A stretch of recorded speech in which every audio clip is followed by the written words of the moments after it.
nigga kill over a bitch, but let a rat keep his wife. We heard on I'm glad. Thanks for the reminder to circle back on that.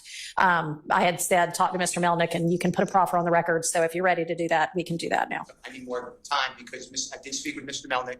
I told him what your honorable court said. He stated that it was very nice. He said that I did not get information for him. He'd like to address the court himself. Okay, that's what he told me. So I can't make a proffer because I don't have the information. I have him under subpoena. Like I told Okay. What do you have him under subpoena for? When? 2-hour call. 2-hour call. Okay. Well, can you proffer to me? I know you can't say here's what he would say, but how about tell me why it is that you think this is something relevant to this trial at this stage, considering that Judge Glanville has already been recused. And maybe y'all want me to, I have not finished reading all of the material and all of the case law, so I don't know what my decision is going to be on the supplemented motion for mistrial that Mr. Weinstein filed on behalf of Mr. Kendrick. Do y'all want, I will rule this weekend. Do you want to wait and see what that is? Or do you want to just tell me why is it that anything Mr. Melnick might have to say in defense of himself matters for the trial? It might matter for everybody's, what they feel about their professional reputation.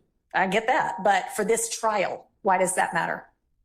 So under CAR, C-A-R-R versus State, it's a 97 case, 98. It was the case that the gentleman owned Heights Nursery, I think, the house burned down. Yeah. There's great language in there about prosecutorial duties. All right. And it talks about that the prosecutors need to, they carry the burden. They can charge people. They can ruin people's lives just by the charge. And they have a duty to the public to be open and candid. Sure. So, and all lawyers do, but especially prosecutors. And Mr. Melnick, I know this because he did say this, and that's why he wants to address you, because he's not mad at me. He said he needs to have it on the record himself because he said that what the state was saying is not accurate. Okay. And I think that goes into your analysis of why there was a meeting in the first place. I don't think that it was appropriate, and I'm not picking on anybody, but like the Honorable Judge Krause said, if I was going to ask this Honorable Court for an ex parte meeting, I believe that the way I always have it is there's a buffer. You have somebody say, what is it about? Yeah. I tell you, and I have to be candid. And if I'm not, in hindsight, you would probably, I assume, or any court would tell me, you had no right to do that because you got it with false pretense. Okay. Mr. Melnick is going to say that what Adrian Love said to the judge is just patently not true. Via emails, or description of the emails is untrue. And there's no way to say that's inadvertent because she said that on Friday the 7th versus Monday the 10th, she kept talking about these emails and she changes her statement. So anyway, I believe that it's— All right, well, the best evidence of that would be, I'm sorry, I didn't mean to interrupt you, but just somebody give me the emails. I did. I put it in my motion that I filed when I found out this honorable court was the court. And I forget what I titled. I can find out for you. But okay, I'll go back and look at those. It was a motion. It had 2 parts to it. And it said, I really don't want, and I told you, I don't want a mistrial. I just want to make it right. And I want the record to be good. So anyway, Mr. Melnick is going to take to task, and you make a credibility determination, Adrian Love, John Melnick's statements. He also adds that he states that he and his client, and he did not tell me, I said I don't want to know because it's attorney-client privilege, but he's going to work on it. He said, I assume that's a waiver. I'm assuming that with his client. He's saying that what Ms. Hilton said to the court and by both courts is not accurate also. All right. Then I have information that there's an off, so it's not in the transcript. So Mr. Weaver is either not there or definitely not reporting it, that Mr. Copeland did talk about the killing of Donovan Thomas, said it's not on the transcript.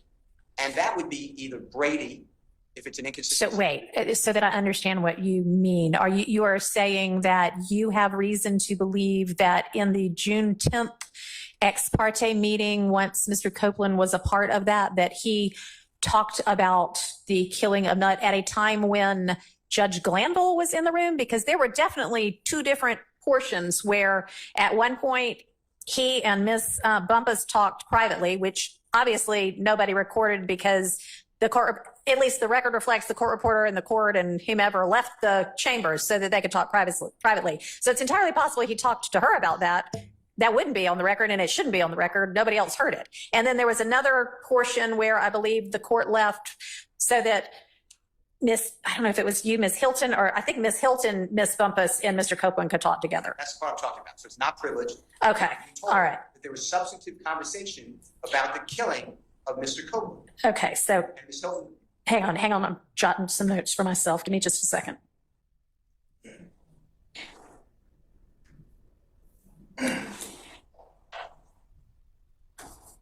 All right, and you have reason to believe that whatever Mr. Copeland said at that point in time in front of the prosecution is something that is Brady material. Impeachment. Okay, impeachment. Okay, Which is and therefore Brady. Okay. So that's why I wanted to put. All right, thank you. And call the prosecutors. Now, they may say that didn't happen, and I assume that's what they're going to say because they would have a Brady obligation to run out and say, June, this happened, this man said this. But they didn't say that with anything, so I don't trust that the Brady was being complied. That's why I asked you again today, please, can you put some teeth into Brady? Because Mr. Copeland did say on the record, I'm a liar. That's Brady. That's like the greatest Brady. Well, you got that, so. But I got that because. I know, but you have it now, so it's not Brady, just like you just said. But my point is, it was hidden on the 10th. How about that? By Judge Glanville and the prosecutor. They knew about it because they were in the room when that was discussed. That's objectively true. So anyway, I'm just telling the court, I was not there. I don't want to make specious allegations against anyone. That's why I want to get it right. And that's why I asked you to have an evidentiary hearing. Okay. I believe that there's Brady evidence. I have a good faith belief. I'm telling you everything I know. I'm told that it's not privileged that Ms. Bumpus, Ms. Hilton, Mr. Copeland spoke, and it's not in the transcript, and Mr. Copeland was talking about his information on the killing of Donovan Thomas. Because you have to remember, in the statements, he has himself not involved. Mm-hmm. He has himself learning about from another person. Right. And my understanding is that is not what he said. It's inconsistent on June 10th, and I did not get that from Ms. Hilton. If that's wrong, but I can't ignore what I'm being told. Okay, well, that's new information for this court, so. That's what I wanted to call the witnesses because. All right, well, you didn't tell me that before. Okay, well, I didn't mean not to tell you that. I'm trying to be open, but that's the reason I wanted to call witnesses. Okay, I mean, that's, okay. Additionally, Your Honor, Yes. at some point, I believe, you're going to have to make a finding of fact on the propriety of these ex parte Oh, communications. I know, that's a part of Mr. Right. Weinstein's motion for mistrial, yeah. And I don't want to be a witness. I mean, I could say that there was absolutely no reason for it, and there was no cause for the state to even have these concerns. But Mr. Melnick can explain, if he was conspiring with me and Mr. Steele to obstruct justice, I doubt he'd want to come in here and talk about it, but the state can ask him about it and get to the bottom of it. But I don't think that's what the testimony is going to be. And I think that's important for the court to know. Okay, well, I don't know that whether it's true or not is what matters. It's what it looked like at the time to the state to give them a reason to say to Judge Glanville, we have some concerns. We might like to talk to you about it. Just heads up, we're going to do some research. We'll get back to you.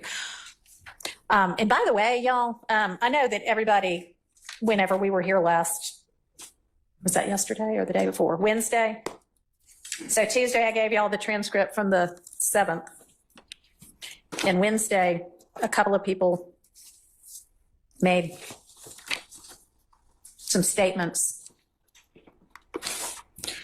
about, oh my gosh, now lo and behold, we find out there's been yet another ex parte we never ever knew about.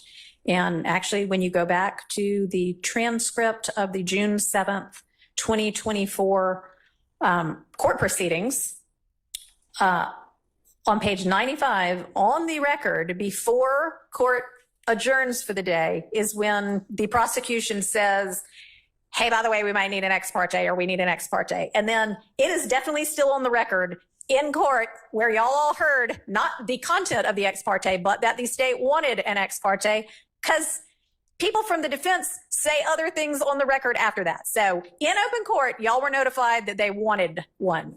So, I mean, it's not quite the salacious revelation that y'all made it out to be. Yes.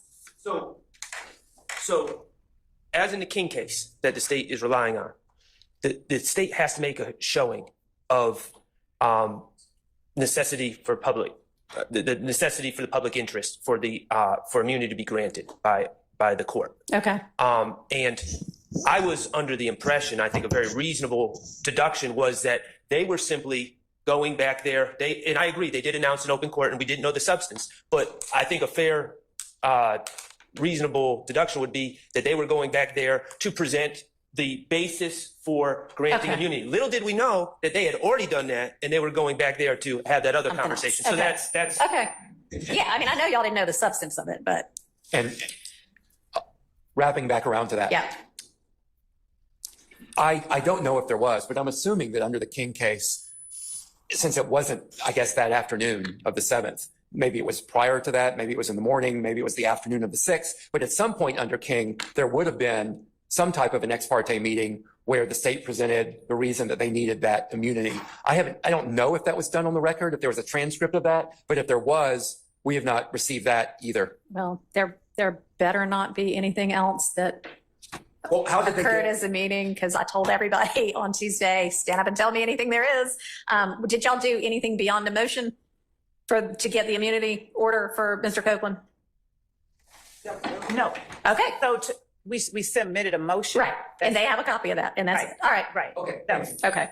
And Judge, I also state that at the time, I'm not certain why it would be believed that we were trying to get the warrant or the immunity agreement because Mr. Copeland was under arrest at the time that we stood up and made that announcement in court on the 7th. I think he had already been arrested, I Well, think. you could be arrested and not have immunity for your testimony.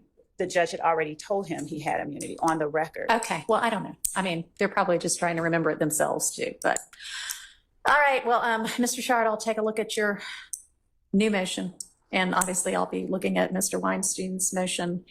And why don't, Mr. Steele, you plan to have Mr. Melnick here at 9-ish. I don't know whether I will hear from him or not, but okay. And Your Honor, so that we are, I'm understanding is having the matter that Mr. Steele wants to present Mr. Melnick for, Maybe, would that be a collateral issue? maybe. Okay. So, So if I end up hearing from the two of you on that, I'm not going to make you not be prosecutors in the case anymore. We can hear that separately if I even hear it. and so would Mr. Steele be allowed to introduce extrinsic evidence of a collateral issue that he's raising about the emails and things of that nature? I mean, the emails are already in the record.